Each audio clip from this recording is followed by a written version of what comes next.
हरियाणा की हर अपडेट के लिए बेल आइकन दबाएं और सब्सक्राइब करें STV हरियाणा न्यूज। पीपड़ी में जो रैली हुई थी और उस रैली के दौरान जो पुलिस यहाँ के किसानों की जो झड़प हुई थी उसने सारे प्रदेश के लोग सख्ते में डाल दिए।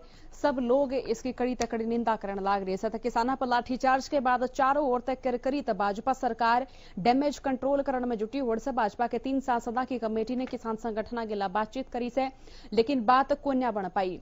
कुछ किसान से जो कि न्यू कहने लाग रहे से कि यह बात नहीं हो पावेगी,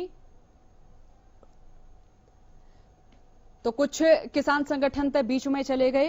किसानों का आरोप है कि कमेटी में लाठीचार्ज ने लेकर कोई बातचीत को न हुई। तो वही सांसदा ने भी माना कि अध्यादेशा के बारे में किसानों ने समझाने में वे नाकाम रहे से, लेकिन किसानों पर हुई लाठीचार्ज के बारे में कोई जवाब भी नहीं दे पाए। आपने बताया कि भाजपा के 3 सांसदों की कमेटी ने किसान संगठन के लिए बातचीत करी। यह बातचीत रोहतक में हुई, लेकिन बात नहीं बन पाई। कुछ किसान संगठन बीच में चले गए। किसानों का आरोप है कि कमेटी में लाठीचार्ज ने लेकर कोई बातचीत को न हुई और वही सांसदा ने भी माना अध्यादेशा के बारे में किसानों ने समझाने में सरकार नाकाम रही है, लेकिन किसानों को लाठीचार्ज के बारे में कोई जवाब भी नहीं दे पाई।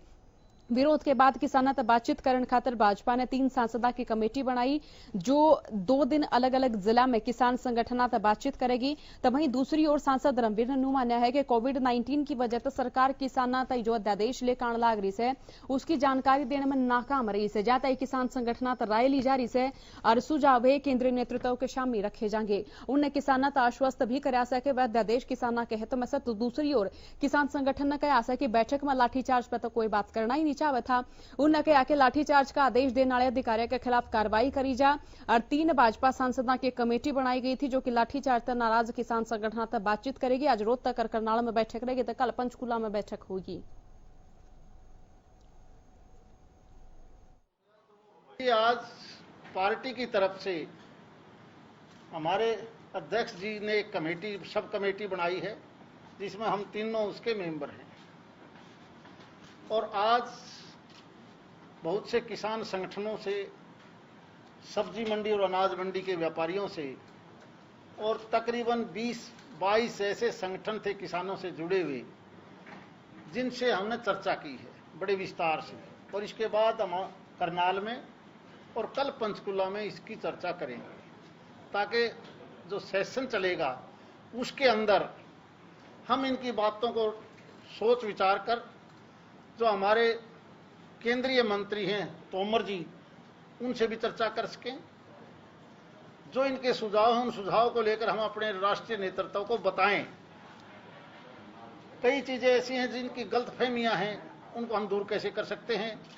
और आज के माहौल से हमें लगा कि केवल लोगों को असल बात का पता नहीं है। बड़ी जो कमी रही है कि हम उसको हर किसान को बात समझा नहीं पाए, क्योंकि जब भी हमने इनसे बात करी है तो वो अपने आप समझ गए कि इस बात का हमें नहीं पता। सबसे बड़ी भ्रांति जो है वो ये है कि क्या मंडी व्यवस्था खत्म हो रही है, क्या मिनिमम सपोर्ट प्राइस को विड्रॉ किया जा रहा है। आज के दिन जो अध्यादेश मैंने ये पढ़े हैं तीनों, मैं स्पष्ट तौर पे कह सकता हूं ना तो मंडी व्यवस्था खत्म की जा रही है ना मिनिमम सपोर्ट प्राइस खत्म किया जा रहा है। जो व्यक्ति प्राइवेट में ना जाकर मंडी में आकर अपना सामान बेचेगा, गेहूं, पैडी या वो सारी दूसरी चीजें जिनके ऊपर मिनिमम सपोर्ट प्राइस मिलता है, उसके लिए वो सुविधा जो आज है वो कल भी होगी। धन्यवाद। देखो, हमारी जो 3 MP साहब आ रहे हैं बिल्कुल उन्होंने शांतिपूर्वक सुनी है और उन्होंने कहा कि हमारा जो डेलीगेशन आए थे, हमारे साथी थे इंद्रजीत जो राज्य के उपाध्यक्ष, उनको कहा कि आप दिल्ली आ जाओ 15 तारीख को। सेशन का जो सत्र शुरू होगा उसके में हम आपके सुझाव रखेंगे, आप हमें गाइड कर दो। लाठीचार्ज का भी मुद्दा रहा यहाँ पर। लाठीचार्ज हमने लिख के दिया है बिल्कुल कि लाठीचार्ज की जांच होनी चाहिए। घोर निंदा करती है हमारी अखिल भारतीय किसान सभा। 90 साल के बूढ़े जो है ने लाठियां से पिटवा दिए। ये जवाब में क्या कहा है? उन्होंने कहा कि हम इसकी जांच करवाएंगे, यही कहा है उन्होंने तो।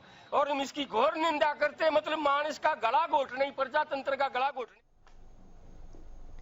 पिछले साल जब धान घोटाला होया तो कई राइस मिलर्स थे जो कि सरकार की ओर से ब्लैकलिस्ट करे गए थे।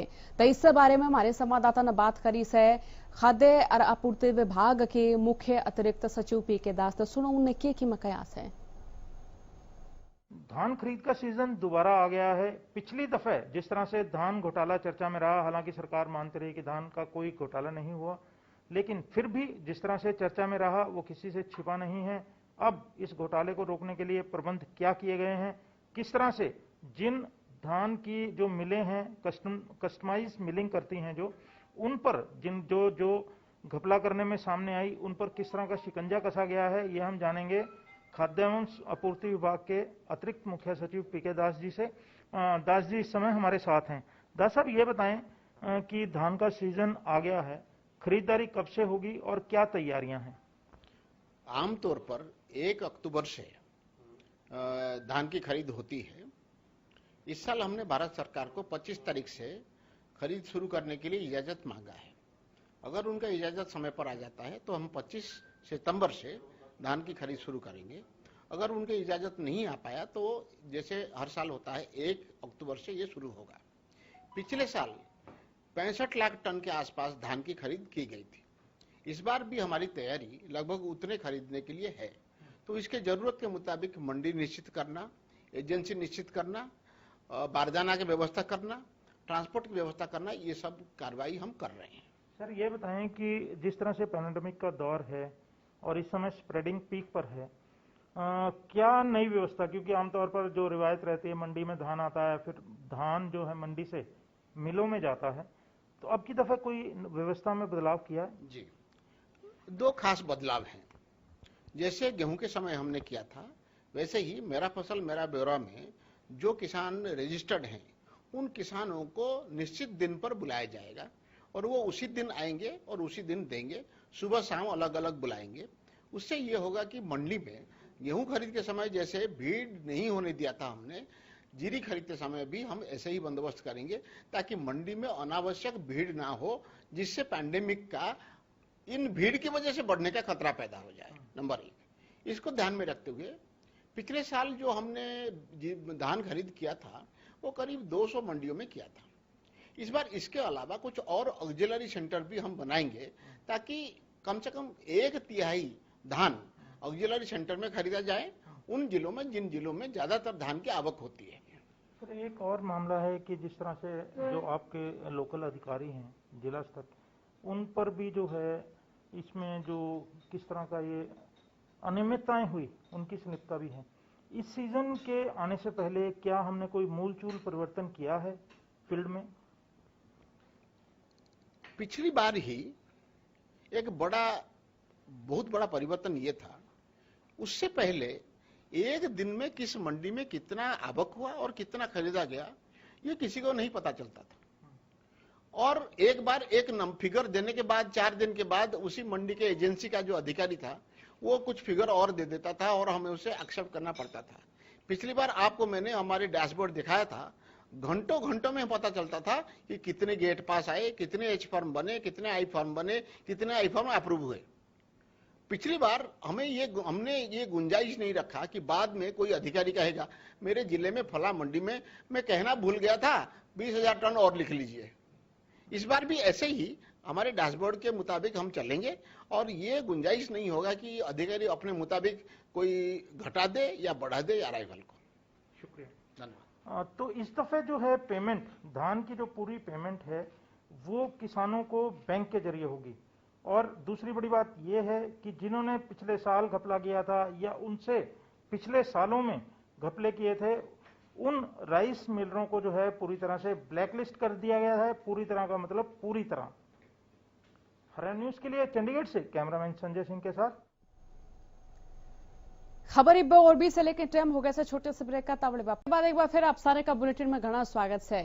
जेजेपी प्रदेशाध्यक्ष निशांत सिंह ने अभय चौटाला पे तंज कसया से और तंज कसते हुए उन्होंने कहा आसे के अभय चौटाला अपने दुखांत नहीं बल्कि दूसरे के सुखांत दुखी से और कई आशा के जिस पार्टी की एक टाइम में 20 सीट थी आज वो 1 पागी से जनता ने नकार दिए हैं। दुष्यंत चौटाला के रूप में युवा पीढ़ी ने अपनाई है।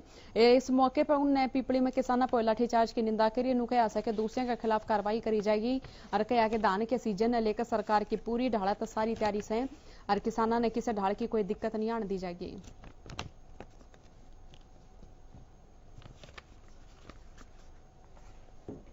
नहीं होता व्यक्ति तो लोगों के, दूसरों के सुख से दुखी होता है कि शायद उनको ऐसा इस बात का मलाल हो कि कहां थे और कहां पहुंच गए। जो अगली पीढ़ी है वो ज़्यादा समझदार निकली, ज़्यादा मेहनती निकली, उनको लोगों ने पसंद किया और परसेंटेज ऑफ वोट कई गुना बढ़ा करके जेजेपी को, दुष्यंत चौटाला जी को देने का लोगों ने काम किया। शायद ऐसा कोई मलाल हो कि आज वो हरियाणा के डिप्टी चीफ मिनिस्टर हैं और खुद श्रीमान। देखो, दुर्भाग्यपूर्ण ही होती हैं ऐसी चीजें कि अगर कोई एजिटेशन, पहले तो हालात ऐसे हैं, इन हालातों में बहुत ज़्यादा लोगों का इकट्ठे होना, ये एक समाज की जिम्मेवारियां भी हैं और सरकारी जिम्मेवारियां भी हैं। सरकार ने शायद अपील भी पहले की थी कि ज़्यादा लोग इकट्ठे ना हों, लेकिन फिर भी जो हुआ उस पर दुख है। जिन लोगों ने किया है उनके खिलाफ एक्शन होना चाहिए। प्रदेश भर के किसानों ने नरमा कपास की फसल तो नुकसान होने लाग रहा है। सर किसान सरकार तो मुआवजे की मांग करने लाग रहे हैं। इससे बीच खराब हुई फसलों के मुआवजे ने लेकर लोग सचिवालय में छठे दिन भी किसानों का धरना जारी रहा। किसानों ने पीपड़ी में लाठीचार्ज ने लेकर सरकार दोषी बताई। उनका कहना है कि जिन लोगों ने लाठीचार्ज कराया है सरकार उनके खिलाफ केस दर्ज करावर पूरे मामले ने लेकर अखिल भारतीय स्वामीनाथन संघर्ष समिति के अध्यक्ष बीकल पचार ने कहा कि किसान फसलों के मुआवजे की मांग लेकर धरने पर बैठे हैं। इससे बीच पीपड़ी में सरकार ने जो नीतियां अपनाई उनका भी विरोध कराया जा रहा है। अगर प्रदेश सरकार किसान हितैषी है तो पंजाब की तर्ज पर विधानसभा का सत्र बुलाकर प्रदेश में केंद्र सरकार के तीनों अध्यादेश रद्द करे। जब तक किसानों की मांग पूरी नहीं होगी उनका आंदोलन जारी रहेगा। आज सरसा किसान धरने का छठा दिन है। लगातार हम मुआवजे की मांग को लेकर धरने पर बैठे हुए थे, लेकिन बीच में सरकार ने जो पीपली में किसानों के साथ किया, पहले तो शांतिपूर्वक जाते हुए किसानों के डंडे मारे, जिससे काफी संख्या में हमारे किसान जो है वो घायल हुए। और साथ में आज समाचार आया है कि किसानों पर 307 के मुकदमे दर्ज किए गए, लठ भी उनके मारे गए और मुकदमे भी उन पर दर्ज किए गए। तो इसे लेकर आज पूरे देश में किसानों में बहुत जबरदस्त रोष है। हम सरकार से मांग करते हैं कि सरकार तुरंत माफी मांगे। जिन अधिकारियों ने हमारे किसानों पर लाठीचार्ज किया है, जब गृह मंत्री कह रहा है पुलिस ने तो करा ही नहीं, यानी वो करने वाले कौन थे, उनके ऊपर सरकार जो है मुकदमा दर्ज करे। लेकिन बिना सरकार की मर्जी से कुछ नहीं हो सकता। किसानों पर दर्ज मुकदमे वापस लिए जाएं। किसानों की जो खराब हुई फसलें हैं हरियाणा में, उनकी स्पेशल गिरदावरी कराकर तुरंत 40,000 रुपए एकड़ का मुआवजा है वो किसानों को दिया जाए। पीपल में एक किसाना पर लाठीचार्ज की चौगरदे निंदा होने लाग रही है। सारे लोग बाग निंदा करने लाग रहे हैं। तो इसे बीच रतिया में भी किसान मजदूरों ने पीपड़ी रैली के दौरान किसान व्यापारी और मजदूरों पर लाठीचार्ज पे अपना रोष व्यक्त करा। गुस्साए मजदूरों ने अखिल भारतीय खेत मजदूर यूनियन के बैनर तले सरकार के खिलाफ प्रदर्शन करा, लाठीचार्ज की कड़ी निंदा करी। खेत मजदूर यूनियन के सदस्य रामचंद्र सहनाल ने सरकार पर आरोप लगाते हुए कहा कि सरकार कोरोना की आड़ में जन विरोधी नीति लागू करने लग रही है, जिससे किसान और मजदूर के हालात और घने बेकार हो रहे हैं। उनका दौरा संघर्ष के अलावा और कोई राह नहीं।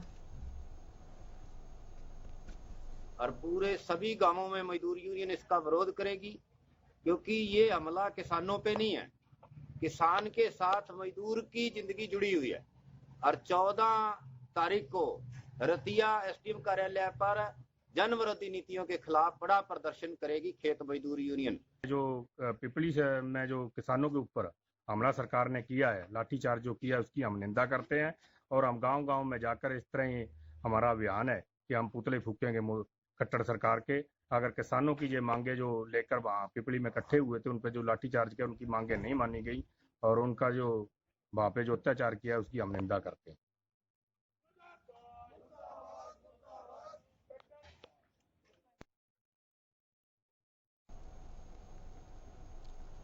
बुलेटिन में आज खातर इतनी खबर से देखते रहिए थारा अपना चैनल। राम राम।